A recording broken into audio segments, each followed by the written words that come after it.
Music, dance, theater. It's time to take a seat on the aisle with Tom Alvarez. Hear from performers, producers, presenters, and creators who enrich our lives in the performing arts. Who's on stage? Here is Tom Alvarez to introduce you.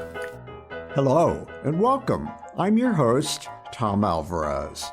On today's episode, we go on the aisle with two creatives who are making their mark as sought-after theater professionals. Join me now for my conversation with costume designer Anthony James Sirk and lighting designer Tim Dick. Welcome, Anthony, and welcome, Tim. I'm so happy to have you on my show. I'm happy to be here. Thank you. It's an honor to be here. So, as you know, I am a reviewer, and over the last many years that I've been doing that job, I have always included comments or commentary or critique, if you will, about the technical aspects of the production. To me, that's always been very, very important. You know, it's said that lighting designers and costume designers can make you look bad. So you better be on your best behavior. Yeah, Indeed. Well, you know, actors. And you guys have both had plenty of experience. But it occurred to me, have you worked together? Yeah. Yeah, we've done a lot of stuff at American Lives. Yeah. Okay. And I think kind of at the Phoenix, Mm-hmm. What shows would I have seen that you collaborated on? We did Sanctuary City. Yes, Sanctuary City. And I know there's more. What was the one where they're writing the fact? Lifespan of Effect. Lifespan of Effect. You did that one, Yeah. didn't you? Yeah, so we worked on Lifespan of Effect too. And I saw both of those shows. Yeah. And tell me the theaters that you've worked at locally, both of you. Let's see. I've done Fonseca, Phoenix, American Lives Theater. Then I've also done some stuff at U of Indy, and then something out at Arts for Lawrence. Then I've done something at Westfield Playhouse, and I know there's a couple I'm missing there, but that's the majority of How about you, Tom? I would say the Phoenix, Fonseca, American Lives, Theater Unchained, Catalyst. I've done a lot of shows at the Indie Fringe and a few at Arts for Lawrence here and there. Crossroads Dance Indie, I tend to do their yearly show in January. And I feel like there's more that I'm I don't want to leave anybody out. Me too. UIndy. Yeah, UIndy. Well, that tells me that you've had a wealth of experience here locally. We'll get into, other places that you've worked, but I'd be interested. What is your perspective of the landscape, the Indianapolis theater scene? Who would know better than you guys?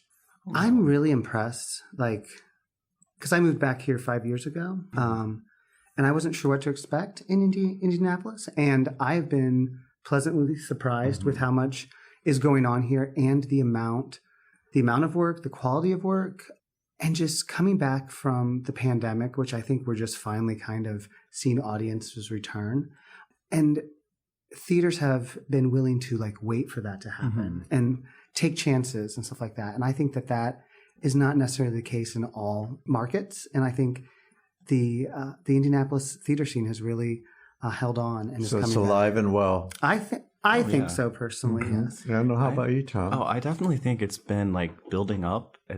I've definitely seen I feel an increase since I originally left back in 2012 to go to college, and then to San Francisco, and then to New York, and then coming back during the pandemic, and then kind of seeing all these theater companies as things were reopening that I didn't know existed before. Because when I'd left for California, it didn't seem like there was a whole lot going on outside of the Phoenix and IRT, which I know there was. I just probably didn't know where to look for. There were little storefronts, but you weren't familiar with who they were. Yeah, go ahead. Yeah, yes. So it's gotten a lot bigger. It seems like there's a lot more people wanting to actually explore doing theater and starting their own companies and sort of forming this bigger community where before it didn't feel as big of a community. Okay, you both mentioned that you came from other places. Let's start with you, Tim. You said that you had moved to California. Tell me about your background out there. Well, I moved out to California specifically to work with Peter Papadopoulos, who's a playwright, and he had a theater out there called Mojo Theater. And he had formerly taught at ISU, where I went, and I was connected to him via my professor, Arthur Feinsod. And so I moved out there, started working with him on like lighting stuff, and I worked with a few other smaller companies in the area, the Flight Deck, Ragged Wing Ensemble. And then I was an event technician for a company called Got Light. So I had What kind of events? Mostly weddings and stuff. Fun part about that was like every other week I got to go to Alcatraz because they'd be setting up a wedding there. Oh, really? So I'd set up lighting and staging and in sound Alcatraz? at Alcatraz.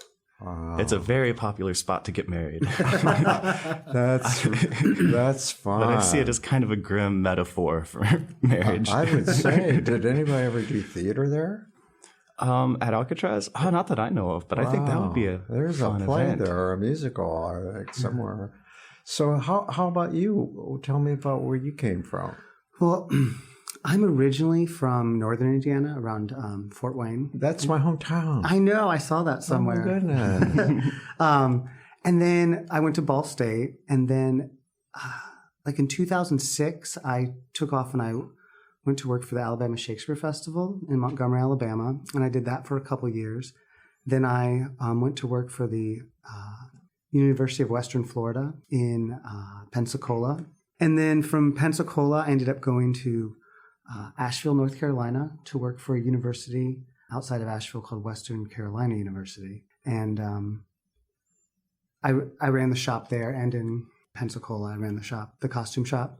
And I got to work at Western Carolina University. It's where I got to work with Terrence Mann for about 4 years when I was there. He was a professor there that would come in and direct. For all the those who shows. don't know Terrence Mann is, why is he? Terrence Mann, let's see. People would know him as the original Rum Tum Tugger in Cats. And then he went on to play the bad guy in Les Mis. I can't remember the bad guy's name. But yeah, he has a bunch of... recently, he was the father in Pippin on Broadway, I think. Mm-hmm. Yeah. And him and his wife would come and direct. They would direct most of our musicals there. So it was a really great place to kind of...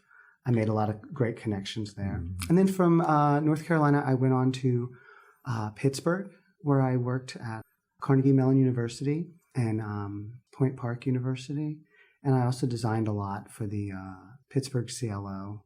And I got to work with people like Patrick Page, who's kind of a Broadway guy as well, and then his wife, Paige Davis. Well, those are some really prestigious credits. Carnegie Mellon alone and Point Park. But Point Park's right up there with, as far as musical theater goes. And right. Yeah, they're both pretty great places. And I was very fortunate to be able to kind of be at the right place at the right time to work for those places. And so it was really nice to be able to do that. And then I decided to, in 2019, I wanted to come back to Indiana and be closer to my family. So, okay. Yeah. And was that a decision that came out of, a lot of us did a lot of self-reflection during COVID. Mm-hmm. Did you do some of that? Is that Well, I came back right before COVID, and I feel like I was... so that you could be in a bubble? Because a lot of people did that. Yeah. You returned home. I did return home, and that was kind of, I'm glad that I did, because I felt fortunate to be back and be near my family and some of my friends from when I was here before. And it was nice to be around. I was glad to be back in Indiana during that How time. about you, Tom? Why did you come back? Well, during the pandemic, because I was in New York at the time, still on Long Island. And after the entertainment industry pretty much shut down, I realized, this might not be the most sustainable place to be currently. So I moved back to Indianapolis August or September of 2020, mostly just because I felt that my time out there with the entertainment industry shut down, I was like planning on actually eventually leaving at some point. But when I came back and things started opening up again, I found this place has plenty to do. There's plenty of opportunity here that I had not seen in the past. Did either of you ever go through this thought process of, when you came out of school and beyond, you both had experience in major markets. Did it ever occur to you that, if I'm really going to position myself as any good at what I do, I need to be in a larger market. Were you ever in that frame of mind about your careers?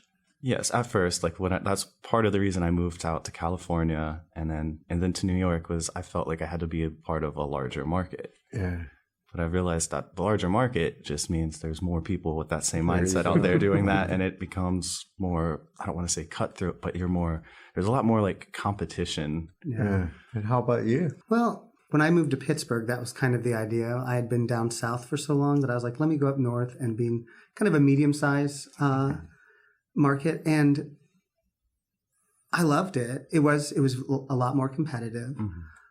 And it was close enough that I did a couple things in New York, but I have no desire to move to New York because I feel like that would be too competitive for my taste. But I'm such a small town boy that part of me was like, okay, I did the Pittsburgh thing. This is about as big as I want to get. And so I came back here, and I eventually maybe want to do some stuff in Chicago, but I think I've done my big markets, and I'm kind of happy with being in Indiana and doing little things here, and then traveling once in a while. Like I go out of the state sometimes to do shows, and that kind of fulfills my need. Do you go to New York and Chicago to see stuff? I have not been to New York since before the pandemic, but I do go sometimes, and I do try to get to Chicago as often as I can to see some shows. How about you, Tom? I actually haven't been able to travel to see shows. I'm usually working on so many shows at any given moment that it's outside of tech. A lot of times it's really hard for me to actually see shows, but I've been doing better about seeing local shows lately. Yeah. So what have been some of your favorite projects locally? Gosh. Ooh, I think really Evil Dead the musical at UND, because that show had been on my bucket list. What was the name of the show? Evil Dead the musical. Okay.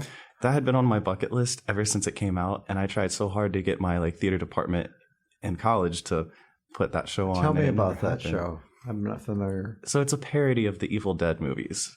So, and it's written in just a really self-aware and just a really self-aware and self-joking way. Like it's making fun of itself the entire time. So it's like on the surface it can look badly written or badly done, but if you're a fan of the series or if you're not a fan of the series, it's just the constant jabs that it's taking at itself and the character development from the original movies. It's just really fun. Mm-hmm. And how about you, Anthony?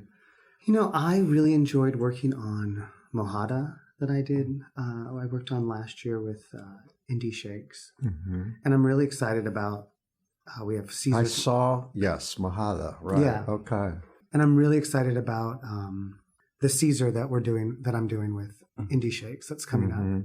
Both shows the show I did last year was at the Phoenix, and then this year it's going to be at the Phoenix as well. Yeah. Who's your Ryan? Ryan Hartsberger? Mm-hmm. How do you like working with Ryan? I love Ryan. He's great. Yeah. He's been wonderful to work with, actually. Mm-hmm. Yeah. Mm-hmm. Well, that was one of my questions. Who are some of your favorite directors you've worked with locally?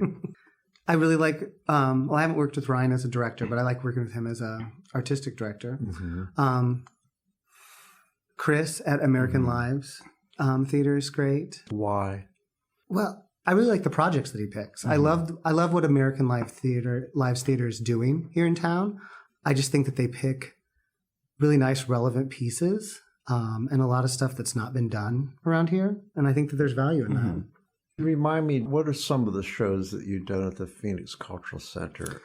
My first show was Magnolia Ballet. That's the one that I reviewed, and I raved about it. Your costumes were right on point. They were magnificent. Thank you. Thank you so much. I think that of all the shows that I've done here in Indianapolis, I think that's one of the most...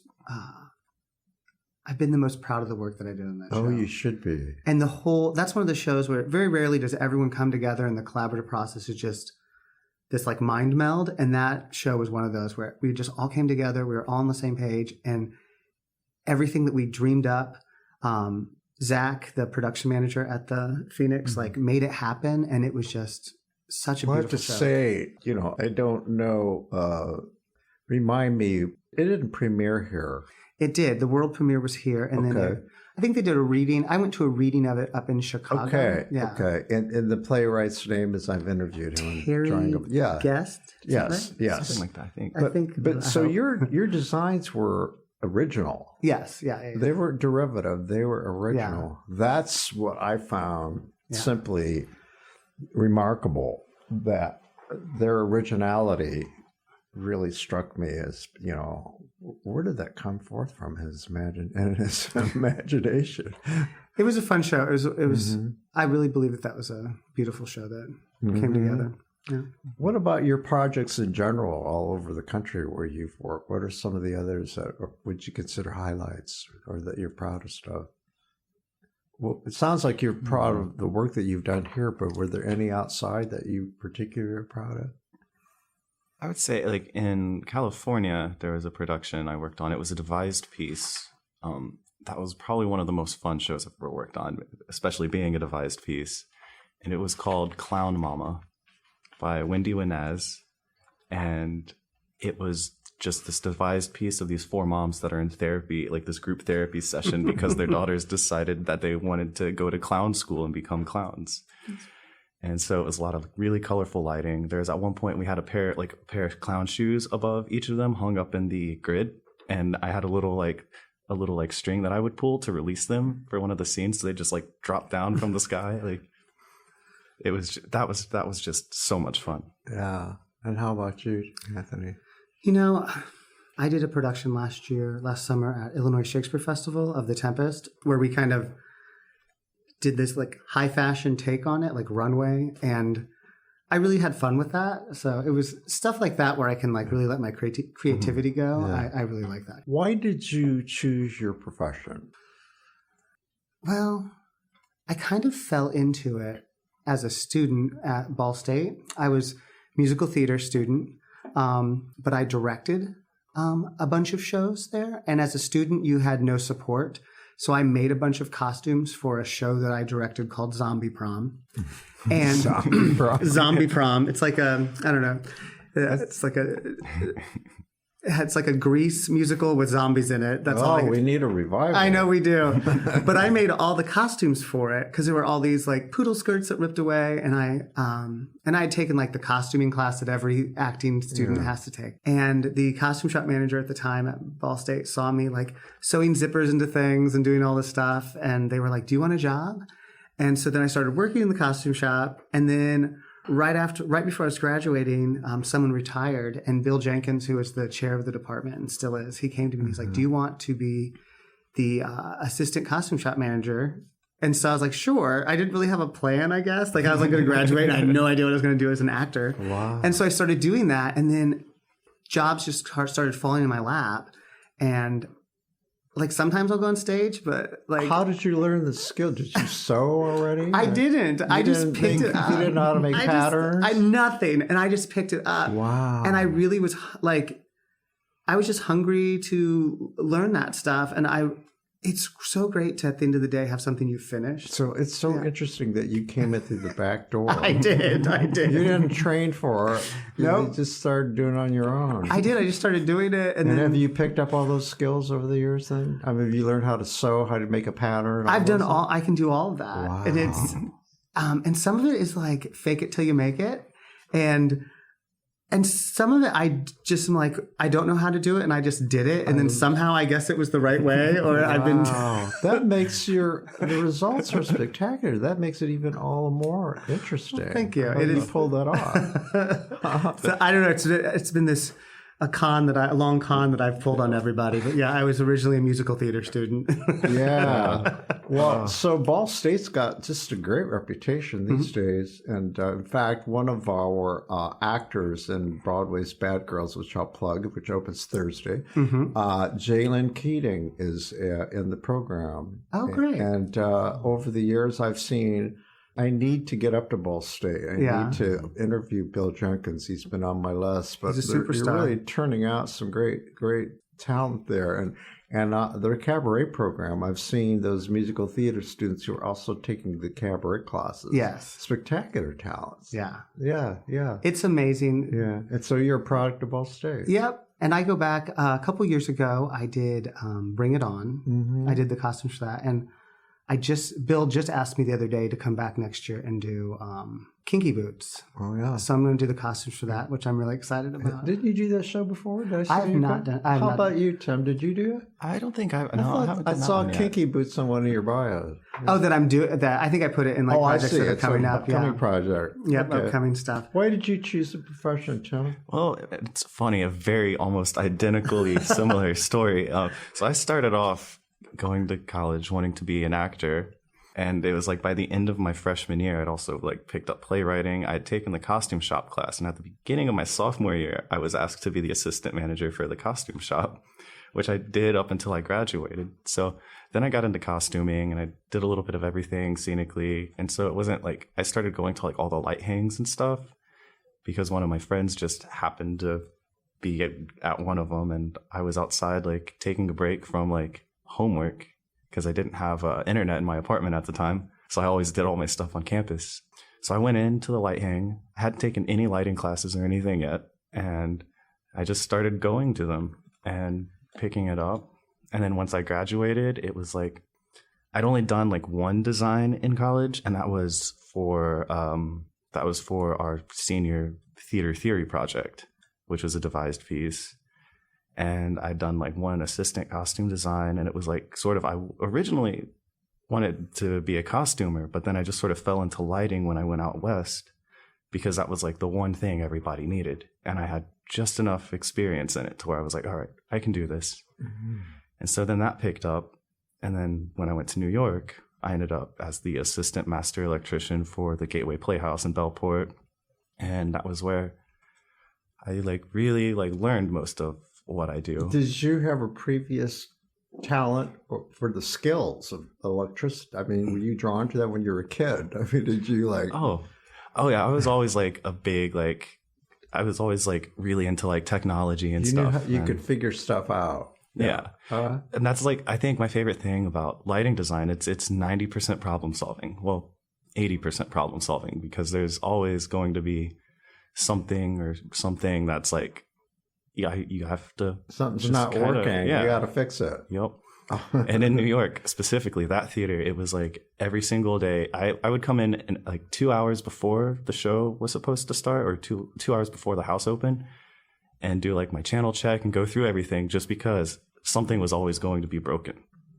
And it was sort of, I learned from that how to like just fix everything on the fly and kind of keep everything well maintained and up to date, just because the equipment there is like from the 70s. So I'm going to ask both of this. What is it? What's your process? How do you take a script? And tell me about your imagination process and how you, I want to know how you tick. How do you create? Well, you know, it always starts off with reading the script and sort of taking notes on like setting, time, and like getting all of the sort of information out of the script that I can.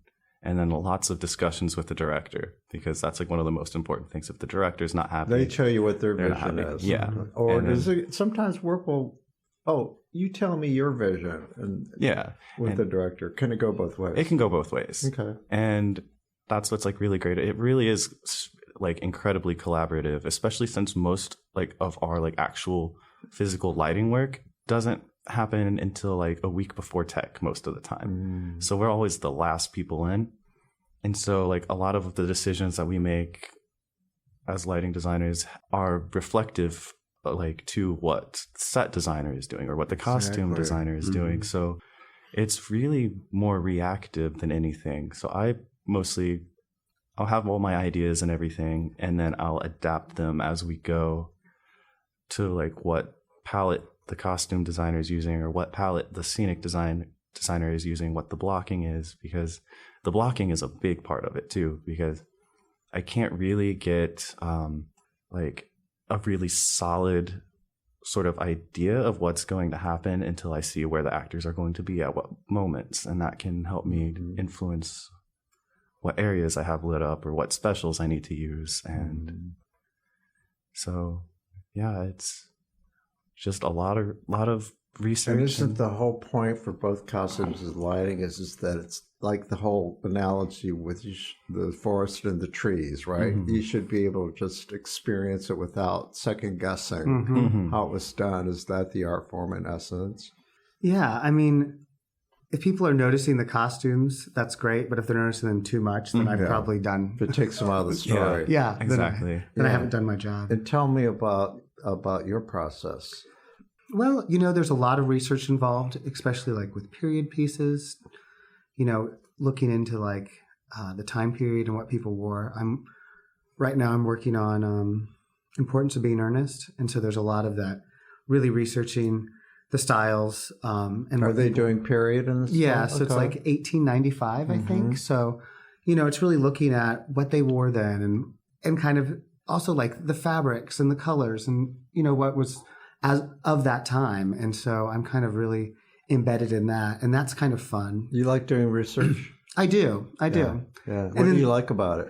I like just kind of like seeing what it was like at that time. And it's not always costume research. I look into, you see like advertisements for things and all kinds of little things that will, speak to you on like how the show's supposed to look. And I think that is great because you can kind of let everything affect your design. How are you about detail?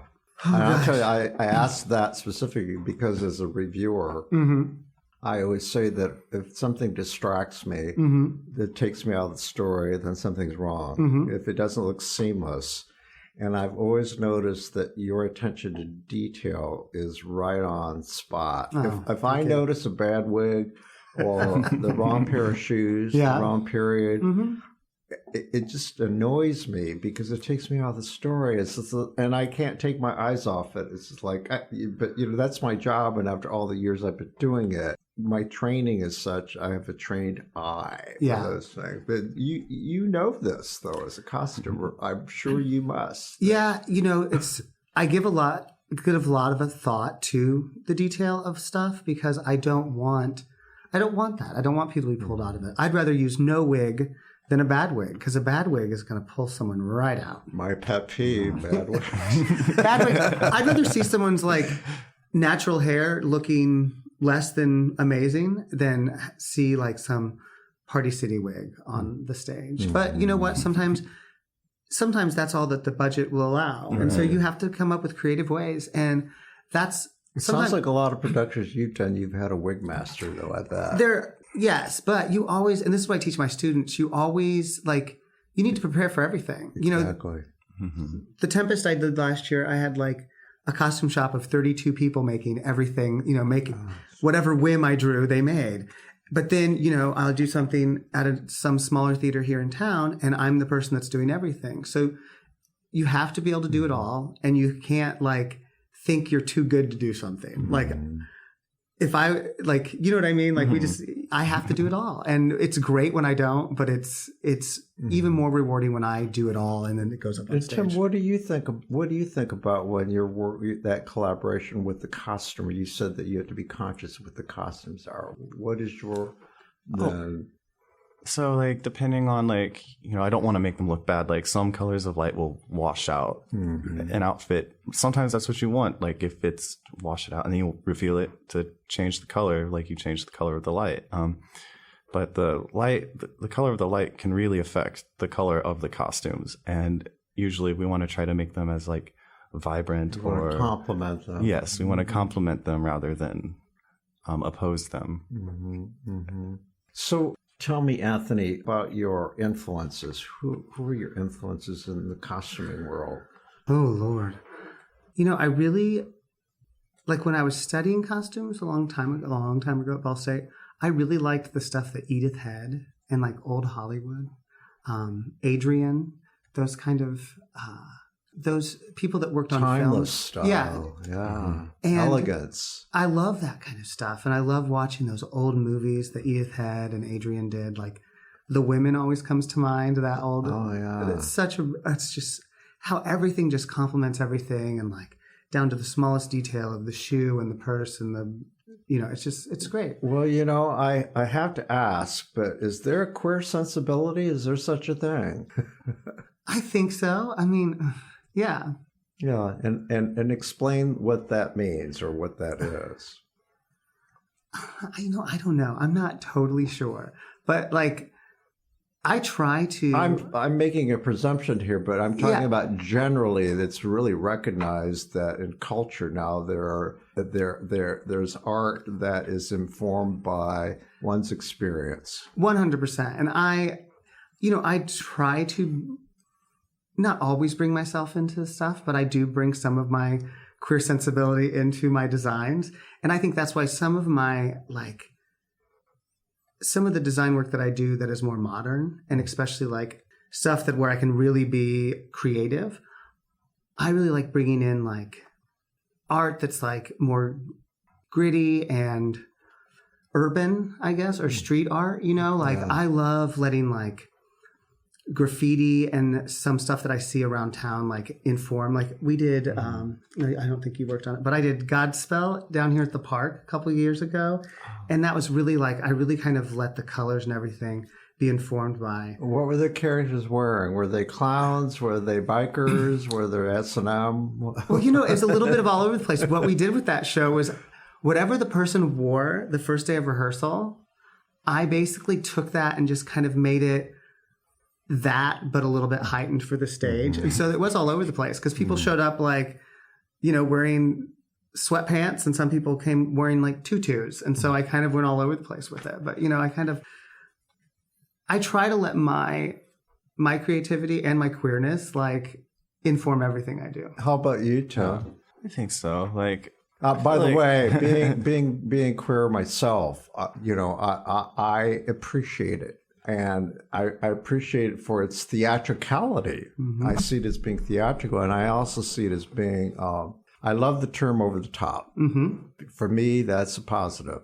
It's imaginative, it's creative, it isn't ordinary. Yeah. And oftentimes, but you have to have a reason for doing it too. It can't be gratuitous. Do you agree? Yeah, 100%. Mm-hmm. Yeah. I'm sorry, Tim, what were you saying? I was saying, maybe that's a really difficult question because I don't know if I really think of that. Like, yeah, I can't see it in lighting. Like, lighting wise, like so maybe with the color choice, like there are definitely colors that I tend to gravitate towards that I will use pretty frequently. Yeah. Same with like patterns. What's your creative process when it comes to lighting sets, though? Oh, with what sets? Are you looking for? How do you want to complement them? So in the similar ways, like with the costumes, like but in a different way, because the way that the color of the light will affect the color of the set can be used as like so much of a tool, and it will still look great without being too without muting anything. I love lighting when they create like the time of day, the shadows, sunrise, sunset. Some of my finest moments of the theater have been when they tell the audience what time of day it is or what the weather's like outside, the atmospheric stuff, Yeah, and that's one of my favorite things too, like the sort of realistic atmospheric stuff. It can be some of the harder looks to create, but they are always the most rewarding. And scenes where there's a melancholy because the lighting tells you this is a sad story or a joyful. I mean, I see that kind of talent. It mystifies me how you how you employ that or how you make that happen. There's it all starts like with the color palette. There's a million different shades of blue, and blue is what we will typically use for like sad moments. And it's a matter of picking the right shade of blue that will complement the set, complement the costumes. How would you light Cat on a Hot Tin Roof? Oh, that's a good one. I haven't done that one yet. How would you communicate? It's hot outside. It's humid. It's an era of eroticism here. Oh, definitely. Yeah, that would definitely be probably warmer colors, but not going too over the top with the warmer colors. Like I don't want red light all over the stage or anything like that. But I feel like typically warmer sunlight color rather than a cool sunlight will definitely make it look a bit hotter. Like I just had to do that for Naptown African American Theater Collective's production of Black Book. The whole the school didn't have air conditioning, and it took place in the middle of the day, so it was supposed to look hot, and it was supposed to. And you did Sanctuary City, did you not? Yes. And then my review, it knocked me out what you did with those strobes. Oh, that was fun. Explain that to the listeners who may not have seen it or didn't see it. So it's Sanctuary City. Yeah. That was a lot of templates, a lot of like, I had to basically fit 84 different scenes in the first like 50 pages of, and I had to make them look different enough, and I had to make them like to where you could tell that they were different. So there would be scenes in the same place, but a different time of day. So I went through and talked with the director, because not all of them were super apparent in the script as far as to when or where it was supposed to be. So the director and I went through and made like a list of each and every single scene and picked out, what's what. And then I think the strobes, that was the prom scene. We were like, we need to make it look like they're outside of a dance party. And like, how do we do that? And so I built multiple effects that were kind of cycling through. And I had that sort of in its spot while I gave the actors their little spot to play the scene out. Well, in that case, and of course, the work you did on Magnolia for both of you, that's why, I'm an unabashed fan as a reviewer, but as a theater goer, the work that you present on stage is really quite astounding. And, I base a lot of my judgment. I've been doing this a really long time, but I've seen the work in major markets, many of them, okay? And the quality and the creativity that you bring is just astounding. And that's why I wanted to give you some acknowledgement here on this show so people could hear your process. I like to pull the curtain back so people can see behind the scenes, so they have a better appreciation about why supporting theater is important. Do you feel that our community appreciates what you do? I think so. Yeah. I feel like I get asked by a lot of people to do their shows, and I feel like there is something to be said about I won't say like there aren't very many people, I feel like, lighting wise around Indianapolis anymore. I think I can name maybe 3 or 4 other lighting designers. What do you think about Laura Glover's work? I love Laura. I worked with Laura. I've worked with Laura. We can't talk about lighting without bringing up Laura Glover, yes. Of course. And she's been a huge influence to me as I've gotten sort of back into lighting and like dusted the rust off after the pandemic. Like, she was one of the first lighting designers I worked with as a technician. Oh, so has she mentored you in any way? Not necessarily mentoring, but we've talked a lot and we've worked on a lot of shows together. She encourages you, and she's been a great person to like have sort of as like to influence. Anthony, how about you? Any local influences? Well, I do have to say that, Laura was like one of those people that was very welcoming when I first came back to town, because it was very kind of overwhelming to be new in Indianapolis and trying to find my way.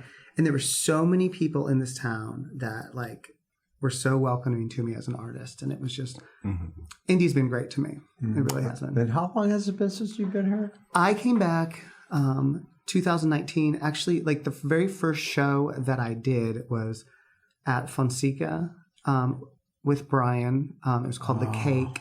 And we had to cancel it. So the first 2 shows that I was working on, that and a show with American Lives that was Boy Gets Girl. And they both opened like the same weekend or maybe staggering weekends, and they both closed.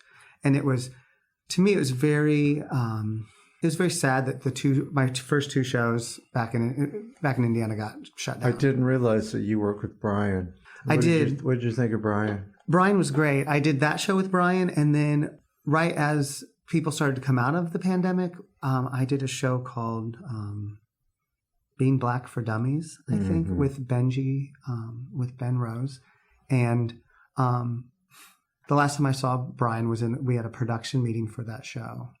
And yeah, it was really sad because and I think there's a lot of people that can say this in this town, but he kind of gave me my first shot here in Indianapolis when I got back, and then he was gone too soon. And how about you? Did you work with Brian? I never got to because I moved back like weeks before he passed, but I'd heard a lot about him. One of my friends, Maverick Schmidt, was local, and he did a lot of stuff. Monumental? Yes, Monument Theater. Yeah. And he did a lot with Brian, and he always talked so highly of Brian. So I was really looking forward to meeting him when I moved back. But unfortunately, that didn't happen. I had both Chris Saunders and Casey Ross on the show together.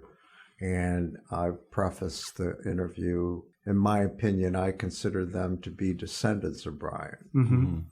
Because of their missions and the kind of work that they present, and they don't compromise their art. So I didn't realize that you had known. I have my own long history with Brian, and I did see both of their shows. But remind me, the cake, didn't it eventually was it done later? I think we ran one weekend, and then I think we shut down before. They were supposed to run for like basically a whole month, and then.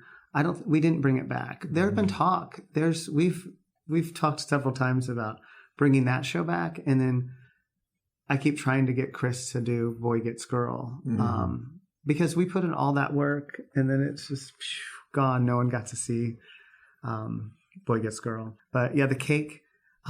Jordan directed that, but Brian was a big part of all of that, and it was. Yeah, it's really sad that we shut that down. This may be. I asked you what your process was, creative process, but what would you say? What would you say your aesthetic is? Could you describe your aesthetic? Well, I said queer sensibility. Yeah. I asked, what would you consider that to be? I don't know. I like stuff that's really modern, but I can also. It's hard to because I have to do all kinds of stuff. But I would say my aesthetic is kind of like. Very much pop culture stuff that's like current. I lean into fashion more than I do costumes sometimes. And I wish people could see your red glasses that I commented on when you walked in the room. Sally Missy Raphael. Yes. Although I'm dating myself, a lot of people your age have no clue who she was. I can remember watching her when I was a kid. So yes. Yeah. And Tim? Yeah.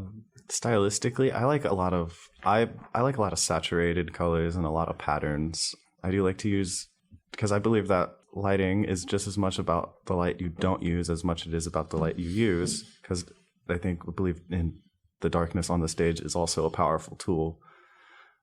So I'd say like generally somehow very colorful yet gritty. Very much, I guess, my punk rock sensibilities. Come into play there. May I ask your ages? Yes, you can ask. I'm getting ready. This is hard for me to say. At the end of April, I'll be 47. Okay. And Tim? I am 31. And so tell me about your childhoods. What were you like? By the way, I'm bringing this up because Dustin, my creative partner, my partner in crime, he was on the show and he talked about when he was a kid, he put on shows. Yeah. And I didn't do that. I just discovered theater, but I kind of did theater. I played office and restaurant. Okay. And so, but tell me what you did when you were a kid, Anthony, and then I'll ask you to. I mean, I talked about growing up in Fort Wayne, but like when I was my younger years, I grew up in Huntington, which is just outside of Fort Wayne, and I grew up on a farm, and we had horses, and then the neighbor farm had a veal farm, and I would have to go do chores with my friend to be able to go out and play. So I grew up very much like working on a farm when I was probably until my teens. So, and I would do shows. We would do like. I remember we had like a fireplace with like a little seating area, and I would do like little lip sync shows. How did my parents not know I was gay? Because I can remember getting the Dick Tracy soundtrack. This is so funny. And like lip syncing all of the Madonna songs for my family. Did you do the costumes? I think I would wear like little robes and stuff. But like, I didn't think of them as costumes. But Madonna, she was a little showgirl in that, and I would try to be. I love that. How about you, Tim? Well, I grew up in a fairly musical family, like on the south side of Indy. I'm right around the corner from like the First Church of Cannabis. Yeah, the neighborhood that is known as Dogpatch to a few people that I have been wondering why for my entire the First life. Church of Cannabis? That's hilarious. It opened while I was in college, and there were riots. There's people protesting the church. There were people protesting the protesters. It was total chaos. Is Dogpatch the name of the town in Little Abner? I think so. Yeah, but for whatever reason, my neighborhood growing up, I'd always heard it referred to as that. And then it randomly at a gas station in the neighborhood, I heard somebody refer to it. Where'd you go to high school? I went to Southport High School. I was just right there on the border of being able to go there. What was high school like for you? I would say that's about when I started getting into music other than the drums, because my dad was a drummer in the 80s and he played in a lot of like thrash metal bands and stuff, and so I started learning how to play drums. And then in high school I started learning how to play guitar and piano, and I was real into David Bowie, so it was like I was sort of trying to emulate that whole David Bowie plus like 80s like goth and punk stuff, like subculture. So I was very much that stereotypical, like, alternative, like, were you out goth at kid. that time as a gay man? No. A gay boy? No. That wasn't until much, much later, probably college. Yeah. And how about you? What was your experience? You know, I Fort came Wayne? out in, I graduated from Huntington North in 96, I think. You from where? No. Huntington North. Oh, okay. So I went to Indiana. I went to Fort Wayne for a while and then came back to graduate and from Huntington. And I was out the last part of my high school. And how were you treated? You know, not really well.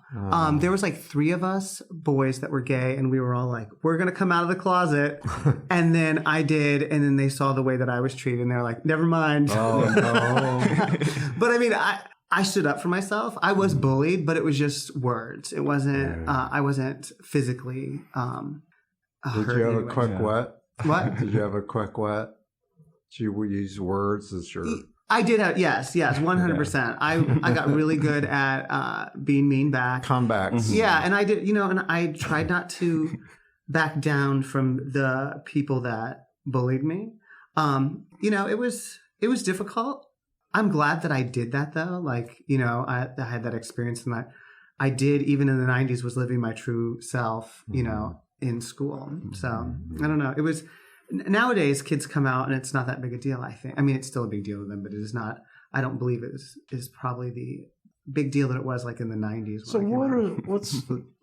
I always ask this because it's important. What's your advice to young people?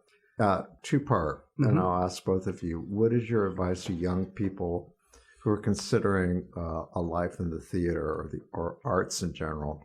Well, I mean, we kind of covered this already, but like, do it all. Like, the only reason I have been able to like thrive in this industry is that I can do everything. So all those classes they make you take, like scenic design with stagecraft is what they call it, and then costumes and makeup and lights, like just soak that up, even if you think you're going to be an actor. What about art history and history in general? Art history, all that stuff. Like, visual art, all of it, like as much as you can learn. Liberal arts. Yes, the liberal arts are so important, and like people, I don't know, they're so important. And if you're wanting to go and be in this industry, and I tell my students this all the time, you have to know everything. You can't just go into it and be like, I'm going to be an actor. Chris was telling the story about how one of his teachers encouraged him to see a jazz concert. He kind of blew it off, and then the professor made it clear, like, you need to see other art forms, opera, ballet, film,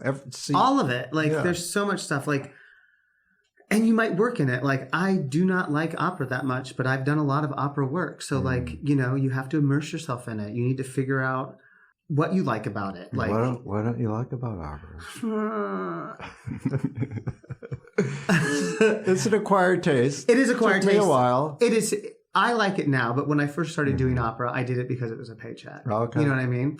But now I do, like, I'll do it now with a smile on my face. And I've realized that opera's not exactly what I thought it was. Sure. You know what I mean? Like, the last opera that I did was Mr. Rogers wrote two operas for his show. When I was in Pittsburgh, we like did fully produced Wow. Yeah, it was crazy, and it was really fun. But You stuff had- like that's really fun. You had to come up with a lot of sweaters, didn't you? One was like Spoon Mountain, and it was about a kitty that gets lost on Spoon Mountain and the people that go up and get them. So it was a lot of puppets, is what it was. Yes. But Wow. so opera can be fun, but sometimes I'm just like, oh, opera. But yeah, Okay, I thought you were going to say something like Don Figaro, or you were going to talk about Cosa fan tutte or whatever. I've Mr. Rogers. Mr. Rogers. That was probably my favorite opera that I've ever done. How about you, Tim? I would say that, like pretty much the same vein, like do it all. And one of the most important skills to have in your toolbox would be problem solving in general for every single theatrical or arts discipline. Knowing how to be able to just solve a problem without having a panic attack or without losing your mind.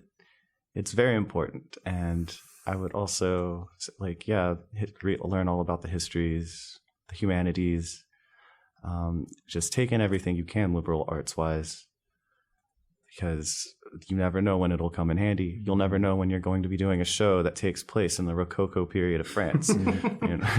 Speaking of France, what do you love about theater people? Oh gosh. And when I say just love theater people that, actor, we haven't even talked about actors. It's a whole other podcast. Yeah. But I love theater people because they, not always, but most of them are the most generous people that I know. And like I was talking about people being welcoming to this community, I came to Indy not knowing anybody. And just in like the last 4 short years, I have, really had a lot of opportunities, and it's because of how amazing these theater people are. You've been embraced. I have been. And it's because the people in this community are willing to embrace people. And I think that says a lot about Indianapolis, but it also says a lot about theater people in general. You don't find them cliquish. You know what?